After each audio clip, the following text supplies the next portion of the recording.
estou aqui hoje, né, com o Richard Bach, que é o nosso analista político aqui da XP Investimentos. Primeiramente, boa tarde, obrigado, Richard, pela presença aqui conosco. Bom, boa tarde, obrigado. É um prazer estar aqui no Entrevista Infomoney e prazer estar falando, enfim, com os nossos telespectadores. Eu não tenho muita experiência nessa coisa de televisão, então eu vou tentar aqui fazer o melhor e falar de política, que é um assunto que está, enfim...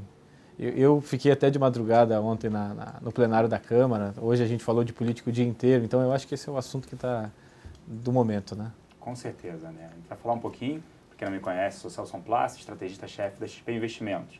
Né? Falando até a reação, primeiramente, eu gostaria de falar sobre a Bolsa hoje. Bolsa fechando em forte alta, repercutindo também, não só os mercados lá fora, mas também o cenário político brasileiro com a eleição até a madrugada, como já citou o Richard aqui, a eleição para a presidência da Câmara. Pelo visto, foi positivo isso, porque a Bolsa aqui reagiu mais forte do que os mercados lá fora. Gostaria que você falasse um pouquinho sobre isso, como é que foi essa eleição, toda essa campanha, digamos, para a Câmara, depois, né, de que a própria cassação, né, discussão na cassação, né, e o próprio Eduardo Cunha, né, renunciando ao cargo de presidente da Câmara, e esses impactos que a gente viu hoje no mercado e o impacto político disso tudo. Então, a eleição da Câmara ela foi bastante pulverizada. Chegou um momento com quase 17 candidaturas, terminou com 14, 2 retiraram em plenário em favor do Rogério Rosso, mas ela foi uma eleição bastante instável. Sexta-feira, o Rodrigo Maia, que acabou ganhando a eleição, estava muito bem, estava com apoio inclusive de partidos de oposição e foram fundamentais para lançar a campanha dele. Quer dizer, a esquerda votando para a presidência da Câmara num político do DEM. Do DEM. Quer dizer, mas você sabe que o Rodrigo, pessoalmente, ele tem bastante relação com parlamentares da oposição.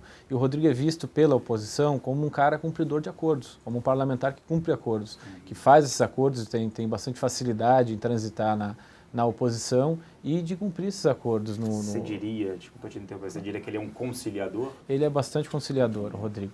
Tem alguns parlamentares que têm resistências a ele, por ele ser supostamente arrogante. Quem convive no Congresso ali não vê muito disso por parte do presidente da Câmara agora, Rodrigo Maia. E a imagem que se tem é essa de conciliação, e todos os gestos deles até agora têm sido nesse sentido, enfim, resgatar a instituição Câmara dos Deputados.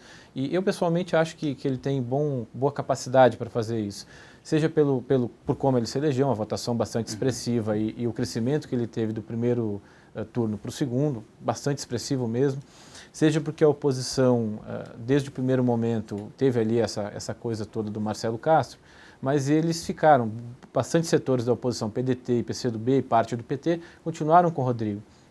E isso é muito fruto da articulação pessoal que ele conduziu com os partidos da oposição e a confiança que os partidos da oposição tiveram nele na manutenção desses acordos, que são acordos procedimentais da casa, eles não são acordos de pauta, né? Não tem nada a ver com reforma, não tem nada a ver com atrasar ou adiantar a reforma.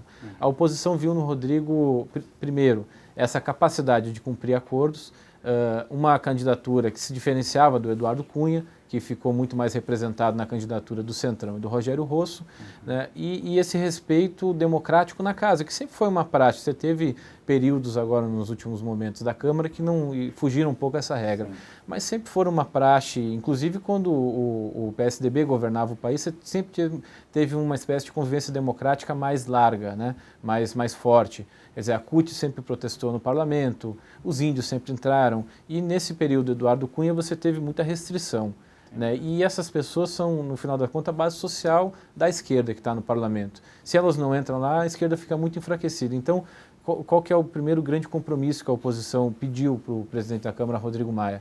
Que eles possam exercer o direito de ser oposição, que hoje está bastante restrito, e você ser situação também está. A Câmara estava muito sob a legislação pessoal e da interpretação do Eduardo Cunha do regimento, né?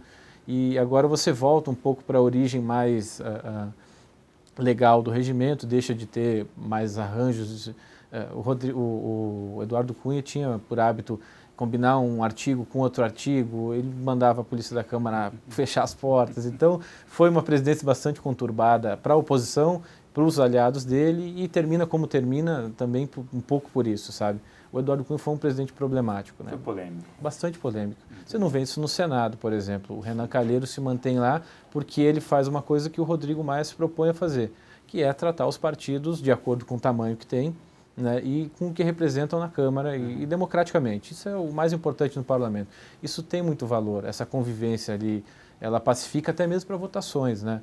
Uma coisa é a oposição chegar para fazer uma obstrução mais pesada porque tem problema com o presidente, o diálogo está bloqueado. Outra coisa é o presidente ter uma relação melhor com a oposição e conseguir desbloquear o diálogo, conseguir votar as matérias que no final das contas é o que a Câmara tem que fazer para o Brasil conseguir recuperar a economia, conseguir avançar, né? Sim.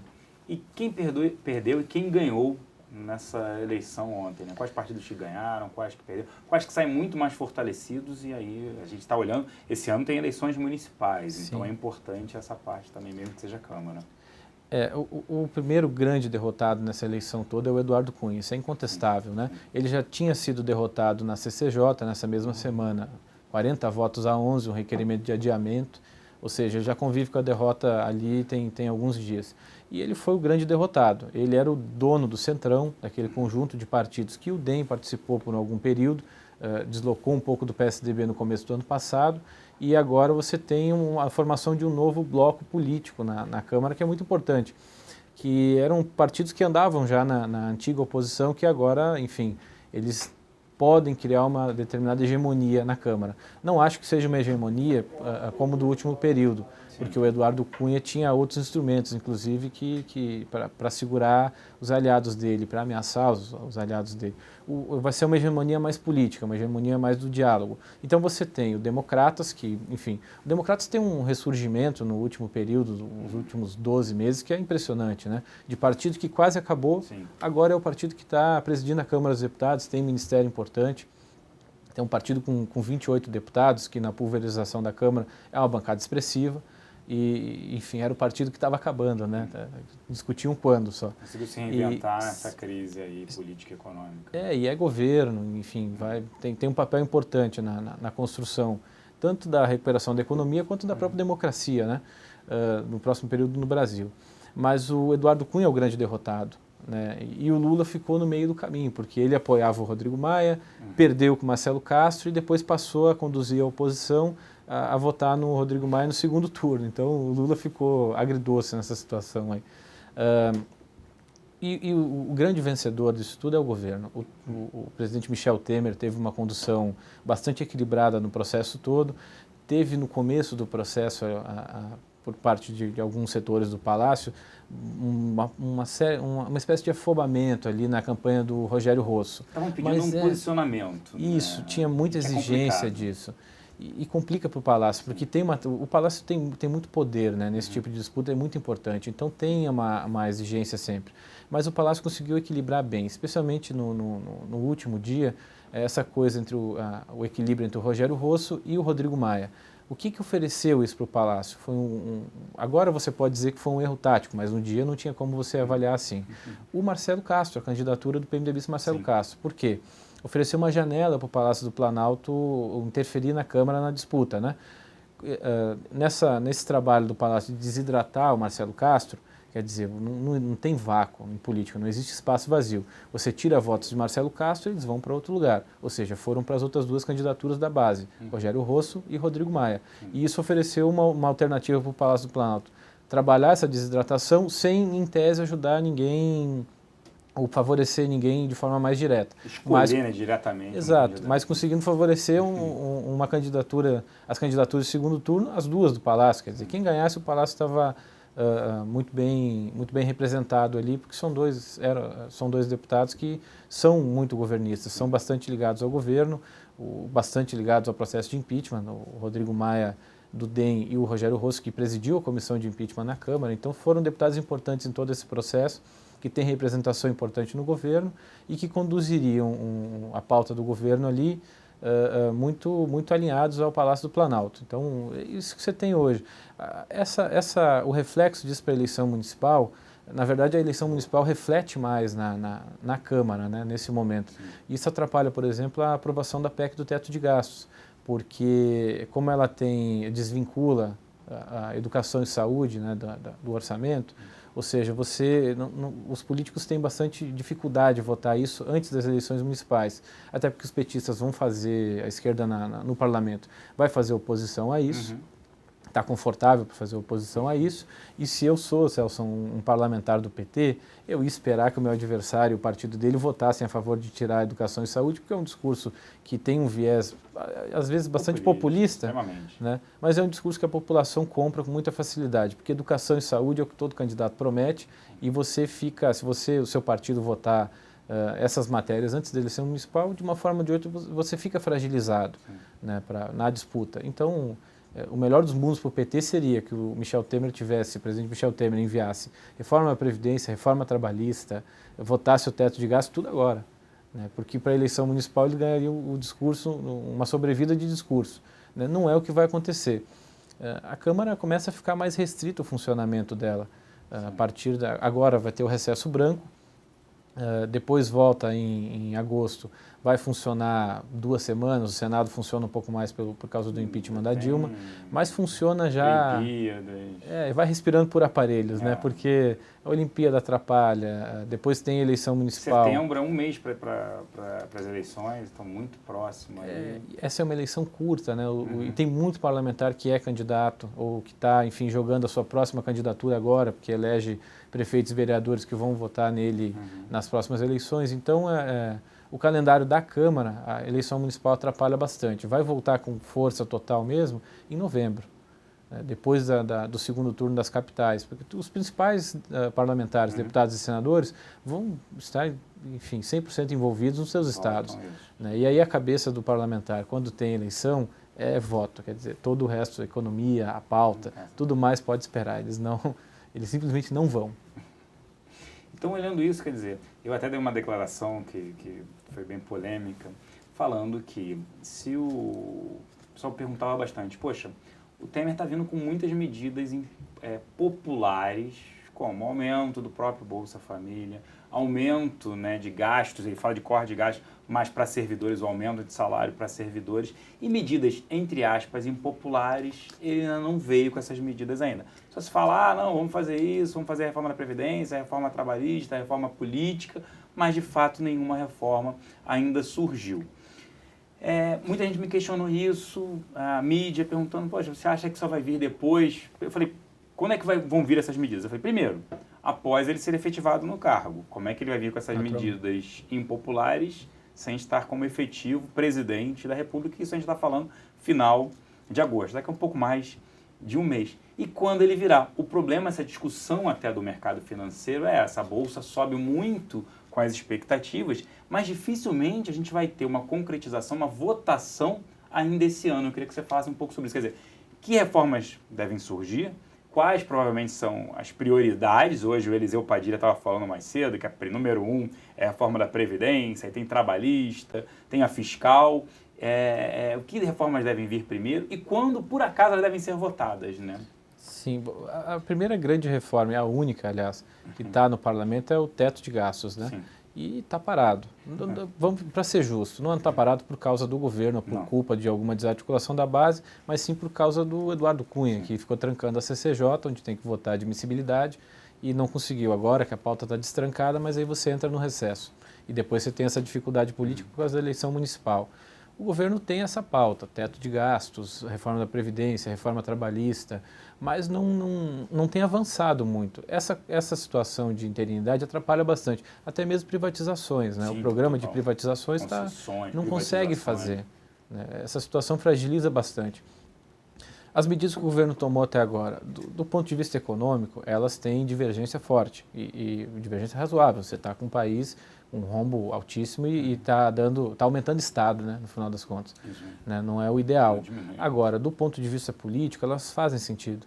Né? O Michel Temer, nessa situação de fragilidade que a interinidade traz, isso é intrínseco, traz. Né? Qualquer outro estaria também numa posição frágil.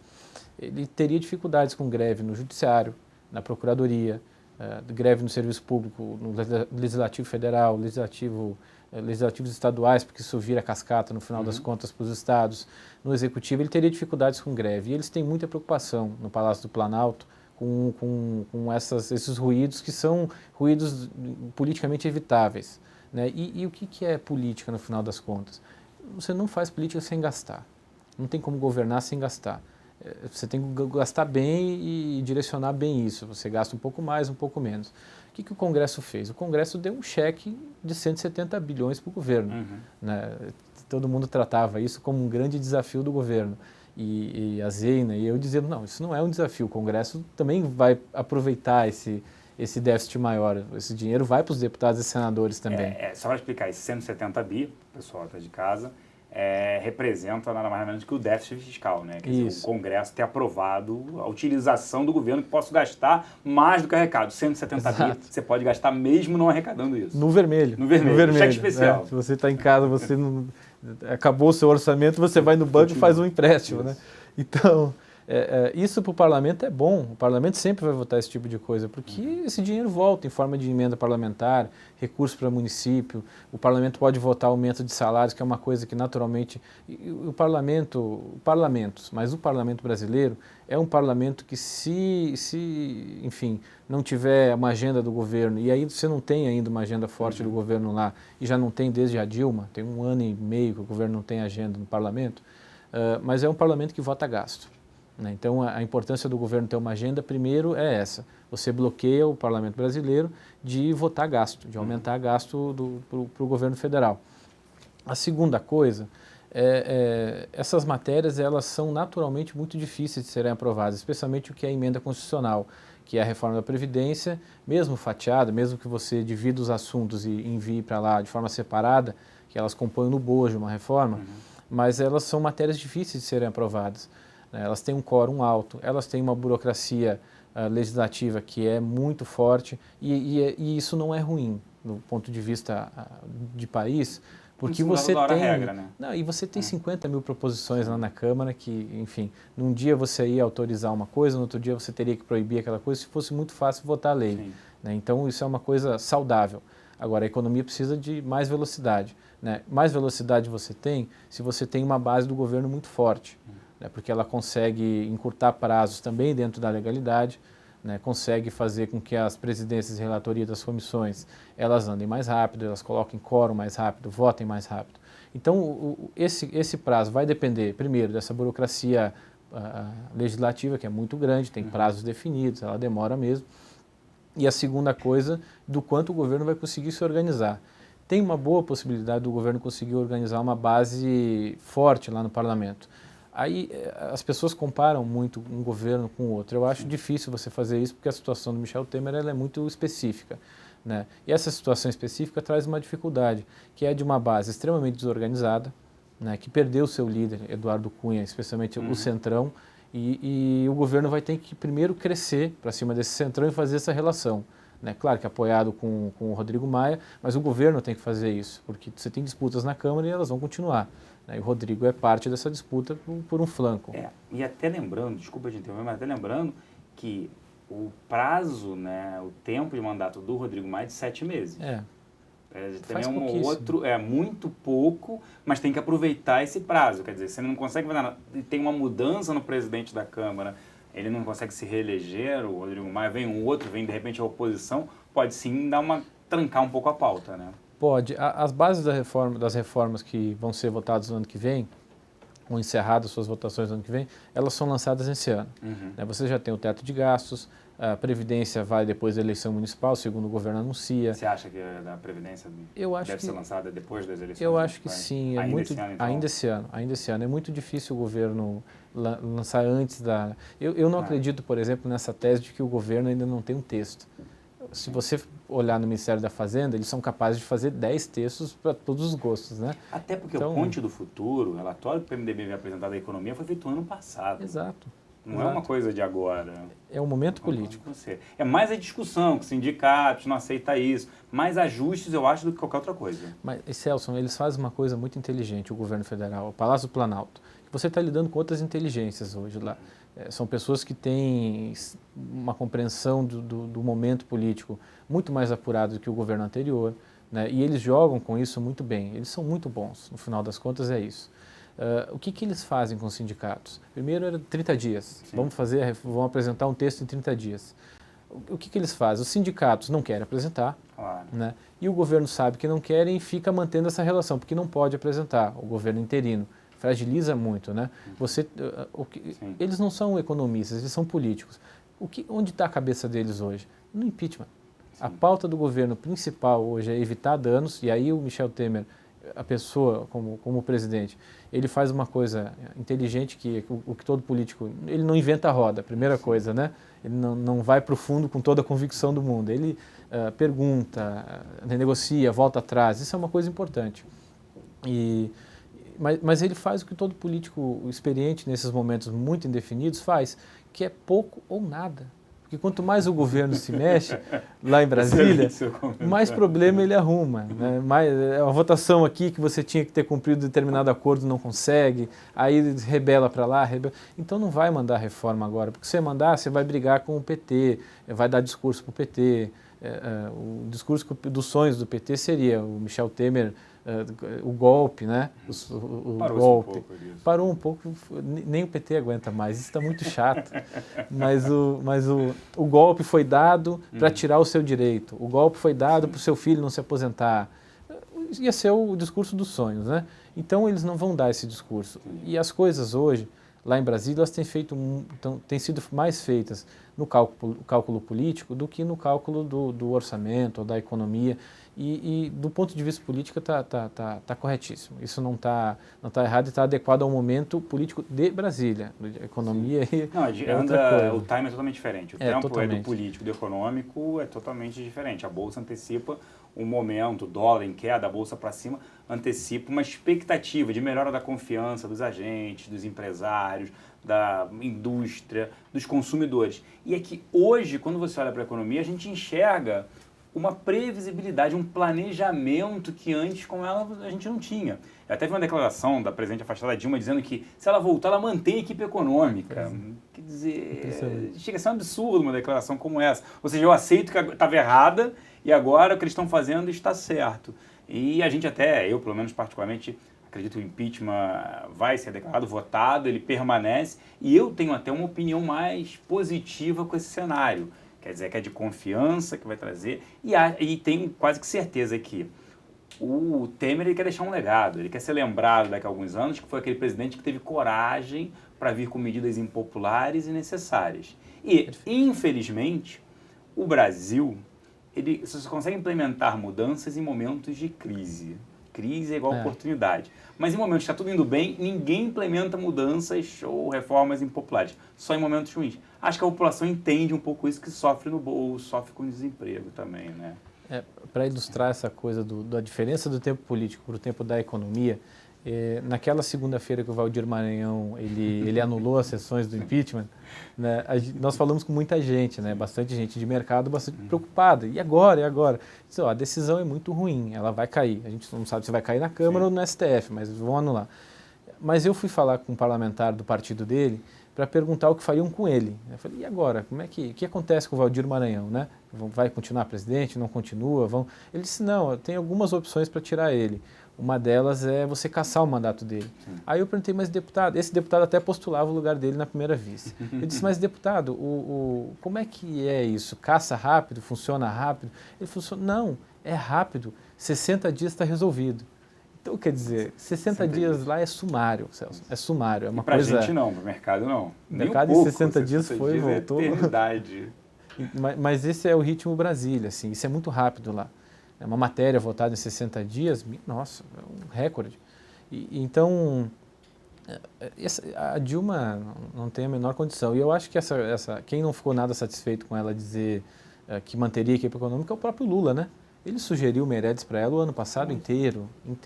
E ela não resistiu, achou o Nelson Barbosa, fez toda aquela negativa a ele, e ele inclusive tinha feito acordos no Senado com o Renan, com o Michel Temer, o próprio Michel Temer estava aliado ao governo até esse momento, de retomar a economia com o Meirelles, de você conseguir recuperar. E a Dilma, enfim... Ela resistiu muito. Ela, né, volta, não, né? você escuta, Celso. Isso é uma inconfidência, mas você consegue captar esse sentimento lá. né? O PT hoje tem mais facilidade de encontrar um discurso sem a Dilma na presidência do que com a Dilma na presidência. Então, você vê pouco empenho em pedir voto para os outros senadores. O senador vota a favor da volta da Dilma.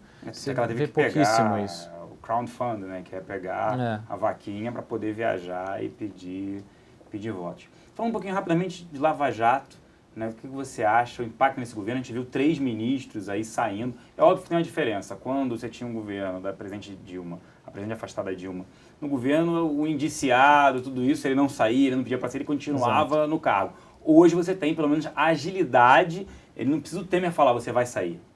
Ele pede o boné e entrega o cargo, o ministro, que por acaso pode ser indiciado, citado na Lava Jato, ele pede para sair. Como é que é isso? Como é que o Temer consegue se blindar? E será que mais ministros ou mais, digamos assim, políticos próximos ao Temer, ou o próprio Temer pode ser citado? O que você acha disso? Você acha que ele pode chegar até o final? Chegando até o final, quão bom vai ser esse governo, digamos assim? A Lava Jato está atacando um problema que você tem desde antes da redemocratização, mas essa geração do pós-democracia, da redemocratização do Brasil, ela tem isso mais crônico. É uma geração que ainda está no parlamento e está governando, né? No governos estaduais, municipais, governo federal. É uma geração que se elegeu com essa relação com empreiteiros, com empresas. Essa relação que nem sempre foi muito republicana, mas é uma relação que existia e que era normal, né? Para um lado e para o outro. Os dois lados tratavam isso como normal e até estruturavam, organizavam a relação. Essa geração está bastante maculada. É claro que tem várias exceções, não se generalizar isso também é uma responsabilidade, mas é uma geração que está bastante maculada por esse problema, né? E o Michel Temer, ele não é filho porque ele já estava na política, mas ele está dentro dessa geração. Então, não dá para se afirmar que tem envolvimento do Michel Temer, mas você tem que, enfim, pelo menos te oferece pensar, olhando por esse espectro maior, te oferece pensar que pode ser que apareça alguma coisa. O maior risco que se comenta em Brasília é justamente o Eduardo Cunha, que deve ser cassado, né? Cassado sozinho, ele está experimentando derrotas, se for ao plenário não vai ter como não cassar ele. Ele até fala isso, né? Ele citou, hoje em dia sou eu, hoje em dia apareceu os outros. Isso é uma ameaça, isso é uma ameaça, né? E as pessoas entenderam. Tanto é que ontem, lá na CCJ, os aliados foram. No primeiro dia não foram. Ele falou essas coisas, no outro dia, ontem conseguiram protelar, né? Mas qual que é o risco que você tem? Eu vejo o Michel Temer chegando em 2018, governando um pouco melhor, um pouco pior, conseguindo aprovar matérias mais fortes, conseguindo aprovar matérias mais fracas. Ele consegue chegar em 2018 se ele continuar trabalhando nesse sentido. Estabilidade democrática e no parlamento e estabilidade na economia, tentando trazer a recuperação econômica. Esses são os 2 pilares que ele tem que conduzir e, para ser justo, tem trabalhado nesse sentido. Se continuar nesse rumo, eu acho que chega em 2018. Qual é o efeito surpresa? É o desconhecido. Né? É aparecer, imponderável da política. É o imponderável da justiça. Da justiça. A política é o imponderável hoje, né? Tá sem lastro, né? O Michel Temer tem conseguido trazer lastro, né? O governo dele tem conseguido dar mais lastro para a política.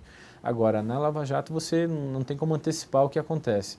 Agora, você dizer que o Michel Temer não tem risco, ou que ministros próximos a ele não têm risco, você já teve esses 3 casos que você citou, mas foram casos tratados de uma forma diferente de como o governo Dilma tratava, e foram casos em que os ministros saíram sem sequelas. Foram demissões inteligentes, né? A primeira delas, a mais emblemática, do Jucá, quer dizer, foi uma demissão pela metade, né? Porque ele continua tendo muita influência no governo como um todo e no Ministério do Planejamento. Mas foi uma coisa inteligente. Não foi inteligente talvez ele ter ido para o governo, mas foi inteligente o jeito como ele saiu, que foi um jeito negociado. O Michel Temer ofereceu um colchão, né? Ele não caiu no chão diretamente, caiu amortecido, caiu com muito prestígio no governo e no Senado. O Romero Jucá é um senador importantíssimo, né? Ele tem uma capacidade de trabalho, bastante conteúdo, então ele tem boa formação, inclusive, formado em economia, tem pós-graduação, mestrado, e ele é um senador muito importante no Senado. A outra demissão, a do Jucá foi bastante rápida, né? A segunda demissão, que foi do ministro da Transparência, o Moreira, ela foi uma demissão mais demorada, mas mesmo essa foi bastante acertada, porque como ele era uma indicação de outros senadores, né, o Renan Calheiros, um deles, o Temer não podia simplesmente demitir ele, deixar na chuva, como o vocabulário de Brasília, deixar ele na chuva. Então, o que o Temer fez? Ele ficou o dia inteiro segurando, dizendo que, enfim, era uma decisão do ministro, mas que eles iam conversar, e no final do dia o próprio ministro percebeu que não tinha mais condição de continuar. Então, não precisou demitir ele. Né? Ele mesmo se pediu demissão e foi, porque não tinha mais condição. Ele não conseguiu entrar no ministério, né? Os servidores, enfim, não deixaram ele entrar no prédio, estava muito grave a situação.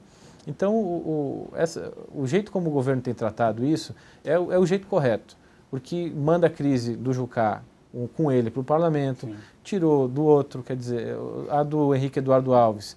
O Michel Temer, nessa segunda demissão, perguntou a ele se ele tinha algum caso, alguma coisa, e ele disse que não. Então, quando apareceu, ele reconheceu que a situação dele estava frágil e saiu. Uhum. E ele que tem uma relação de longa data com o Michel Temer. Né? Então, essa demissão foi bastante dolorida. O que a gente apurou é que foi uma demissão bastante dolorida no núcleo do governo, porque o Henrique Eduardo Alves foi parlamentar por 44 anos, do PMDB, então presidente da Câmara, líder do partido. Então, ele tinha muita relação ali naquele núcleo político. Né? E era um ministro importante ali dentro dessa relação política com o parlamento. Né? Mas mesmo assim, mesmo com toda essa condição, ele saiu. E é o jeito como o governo tem que tratar. Né? O ministro está envolvido, comprovadamente envolvido, ou ele sentiu que não tem mais condição, né? Sai. Isso é parlamentarismo. Nós estamos vivendo uma espécie de parlamentarismo hoje. Né? Você perdeu a condição, troca o ministro. Tem a pessoa que não pode ser atingida com muita força nesse governo é o Michel Temer. Sim. Né? O resto dos ministros são substituíveis, alguns mais, outros menos, mas são ministros substituíveis. Né? E são substituídos, né? Como tem que ser. E deixa eu te perguntar, até a gente está com um tempo agora mais curto, queria que a última pergunta, assim, apesar do papo estar excelente, pessoal, mas olhando para frente, dá para olhar as eleições de 2018, fazer algum cenário, ou está extremamente indefinido? Porque, primeiro, a gente tem uma crise política, uma crise econômica, a população, os eleitores totalmente descrentes do nosso sistema político, né? Mudanças também na parte de financiamento de campanhas, uma dificuldade maior, um vácuo nos líderes, todo mundo é citado em Operação Lava Jato, não temos novas lideranças surgindo, políticas. O que dá para esperar olhando 2018? Eu sei que ainda tem um tempo grande, 2 anos, mas, como você citou, 60 dias em política é de praxe. 2 anos também é um tempo curto, digamos assim, para a política. O que a gente pode olhar para as eleições de 2018? A grande chave da eleição de 2018 é a economia. Se a economia chegar bem até lá, o Temer hoje disse que não, mas ele é candidatíssimo. Né? Se tiver cenário de recuperação de emprego, o nível de satisfação das pessoas e de esperança, né, de confiança, estiver alto, quer dizer, isso é canalizado para ele. Como foi para o Lula em 2005, no caso do Mensalão, quer dizer, um ano depois ele se reelegeu presidente quase no primeiro turno. Sim. Né? Então, isso é canalizado para o Temer.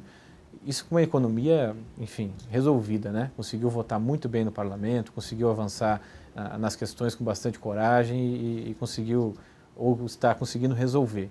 Né? Se não for esse o caso, você tem um cenário mais aberto. Qual que é o grande problema de 2018? Os partidos tradicionais, além de estarem um pouco velhos, né, ou vão oferecer as mesmas alternativas. Quer dizer, o PDT oferece o Ciro Gomes, que já concorre a presidente desde 2002. Né? Quer dizer, o PT tem o Lula, tem quem mais? O PSDB tem Aécio, agora um pouco menos, mas o Serra e o Alckmin, quer dizer, que são derrotados, né, que foram derrotados. Quem é o novo? Quem que aparece? Então, essa é a coisa. Você vai estar com um cenário... A Marina se enfraqueceu bastante. A Marina se enfraqueceu, já perdeu 2 eleições. Sim. E o mérito da Marina, eu acho que o grande mérito dela até hoje é convencer sociedade e meio político que ela não é política. Porque a Marina, tudo que ela fez na vida dela foi política. Vereadora pelo PT, Chico Mendes, senadora pelo PT, ministra do governo. Ela só fez política. Né? Mas ela conseguiu convencer a sociedade que ela não é política, que ela é de fora disso daí. Quando ela construiu toda a trajetória dela dentro do meio político. Mas mesmo a Marina chega fragilizada. Você tem um grande risco, e o meio político sente isso hoje. Né? E aí também isso empurra um pouco as decisões, um pouco mais de pressa para as decisões econômicas, para resoluções econômicas, porque você tem um grande risco de alguém de fora apresentar nome, alguém do judiciário ou alguma pessoa do meio empresarial apresentar o nome e ganhar a eleição. né, de fato ganhar a eleição, porque tem um cansaço na sociedade. Primeiro dos partidos tradicionais, que estão aí há muito tempo polarizando um pouco mais, polarizando um pouco menos. Em 18 talvez a polarização, velha polarização, PT, PSDB, ela fica um pouco diminuída, né? Até porque quem vai tocar um programa economicamente divergente do PT vai ser o PMDB. Que ganhou protagonismo, né? Ganhou um protagonismo. E aí o PSDB vai ficar meio que sem discurso, porque em 2003 eles perderam para o Lula o discurso de política social. Sim. Eles vão perder o discurso econômico do PMDB. Quem veio com o bonde do futuro não foram eles, foi o PMDB. O que eles vão dizer em 2018, o PSDB? O que o Geraldo Alckmin, o Serra, o que eles vão dizer para a sociedade? Não adianta ter candidato, não ter discurso. Né? Então, é uma eleição para os partidos tradicionais bastante complicada. Se a economia chega bem, você tem aí uma sobrevida para essas organizações tradicionais partidárias. Se não, se a economia chega lá, assim, o aluno que estuda para tirar 5, se o PMDB for o aluno que estuda para tirar 5, que é uma metáfora da Zeina, e, enfim, só tira 5, a economia chega bastante mais ou menos até lá, você tem risco de chegar, de alguém de fora vir e ganhar a eleição. Uma terceira via, uma quarta via, você tem uma disputa de fora do meio político. Isso é um problema, porque esse político que vai se eleger vai ser bem recebido em 2019 pelo parlamento que vai ser eleito, ele vai conseguir negociar, né, sendo alguém do judiciário menos ainda, talvez, porque a resistência vai ser enorme. Então você pode, 2018 que é visto hoje como uma grande solução, uma grande saída para você renovar a democracia, para você renovar os compromissos políticos e os próprios políticos, trazer novas gerações que fatalmente vão aparecer, todo esse envolvimento da Lava Jato, você pode criar gerar um problema. Né? E aí você coloca o país mais um período aí de negociações políticas difíceis entre executivo e legislativo. Né? Então, o cenário para 2018 tem que ser olhado de perto. Né? Como a economia reage até lá, como os partidos vão ser atingidos pelas operações policiais e judiciárias e quem chega vivo até lá para disputar. Né? Você tem os políticos com uma rejeição muito grande, político tradicional, que já disputou a eleição, uma rejeição muito grande. Isso é uma coisa que nunca aconteceu até hoje. Então, é um cenário completamente novo. Né? E a turma de fora, você pode aí citar várias pessoas. Né? O Sérgio Moro é um nome muito lembrado, Joaquim Barbosa, que são dois nomes que no judiciário, nos últimos aí 10 anos, foram muito marcantes, né? E pessoas de fora que eventualmente se elejam. O Joaquim Barbosa, ele causava, para usar o vocabulário, ele causava no STF com outros 10 ministros, com outros 9, porque não estava completa a corte. Você imagina na presidência da República. Então, não é político. Não é político. E tem uma Esquece. negação da política, Celso, muito grande. Isso é uma coisa perigosa. Você negar a política, não a politicagem, isso tem que ser rejeitado, não a coisa que como os partidos tradicionais. Total política isso é perigosíssimo para qualquer sociedade. Né? Você não consegue apoio, não vai conseguir governar, entra de novo naquele problema. Exato, e você entra em crise econômica, você entra em problema, você causa problema. Mas se fosse, assim, para resumir, você está mais otimista do que pessimista hoje em dia? Bastante mais otimista. O governo Temer tem bastante condição de essa base potencial que tem no parlamento, com um problema aqui, outro ali. Todos os presidentes tiveram, Lula teve, Fernando Henrique antes dele, né? Fernando Henrique mesmo fala, Fernando Henrique mesmo fala assim, eu não coloquei lá todos os ministros que eu gostaria, eu não indiquei todos os nomes, que não dá, essa é a grande verdade. Presidencialismo de coalizão. Talvez se mude, tomara.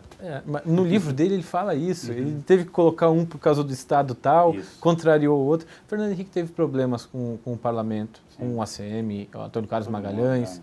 Quer dizer, não foi fácil para ele, mas você consegue. A grande coisa é, o governo Temer está apontando para uma boa agenda econômica, né? O governo tem agenda no parlamento, é uma coisa importante porque você politiza a relação, ela sai um pouco do toma lá da cá, do cotidiano, que aconteceu em todos os momentos da nossa república até hoje, vai continuar acontecendo, isso é uma coisa que é da nossa cultura política, né? É uma cultura ruim, mas é a nossa cultura.